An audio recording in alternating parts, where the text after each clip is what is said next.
వైఎస్ఆర్సీపీ వాళ్ళ ఆస్తుల ధ్వంసం అన్నది కొనసాగుతూనే ఉంది. తాజాగా వెంకటగిరి దగ్గర వైఎస్ఆర్సీపీ నాయకులకు సంబంధించినటువంటి తిరుపతి జిల్లా వెంకటగిరి 9వ వార్డు కౌన్సిలర్ కందాటి కళ్యాణి రాజారెడ్డి దంపతుల ఇంటిని కూల్చేశారు. వెంకటగిరికే చెందిన వాళ్ళ నుంచి 2010 సంవత్సరం పట్టణంలోని చెవిరెడ్డిపల్లి సమీపాన సత్యసాయి లేఅవుట్లో 6.5 అంకణాల స్థలాన్ని కొనుగోలు చేశామని, ఆ స్థలంలో ఇల్లు నిర్మించుకున్నామని, సమీపంలో ఉన్న చెరువు పోరంబోకు స్థలంలో గేదెలు కట్టేసుకుంటున్నామని చెప్పారు.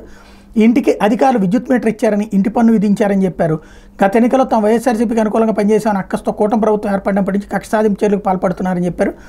ఇందులో భాగంగా కొద్ది రోజుల క్రితం ఇరిగేషన్ రెవెన్యూ అధికారులు తన ఇంటికి వద్దకు వచ్చి చెరువు స్థలం ఆక్రమించుకున్నారని మార్కింగ్ ఇచ్చారని, తన నివాసంలో కొంతమేర ధ్వంసం చేశారని చెప్పారు. మళ్ళీ శనివారం అధికారులు ఎటువంటి సమాచారం కూడా జేసీబీ తీసుకొచ్చి తన ఇంటిని పూర్తిగా కూల్చేశారని ఆవేదన వ్యక్తం చేశారు. ఇంట్లో ఉన్న వస్తువులు కూడా ధ్వంసం చేశారని చెప్పారు. గతంలో 2016లో వెంకటగిరి ఎమ్మెల్యేగా ఉన్న కురుగొండ్ల రామకృష్ణ తన ఇంటిని కూల్చేయించారని, ఇరిగేషన్ అధికారులతో సర్వే చేయించారని చెప్పారు. అప్పట్లో అధికారులు సర్వే నిర్వహించి చెరువు పోరంబోకు స్థలం హద్దు మేర ట్రెంచ్ నిర్మించి వెళ్ళిపోయారని, గతంలో అధికారులు ఇచ్చిన మార్కింగ్ ప్రస్తుతం ఇచ్చిన మార్కింగ్కి చాలా వ్యత్యాసం ఉందన్నారు. రాజకీయ కక్ష సాధింపు చర్యలో భాగంగా తన ఇంటిని కూల్చేశారని వాపోయారు.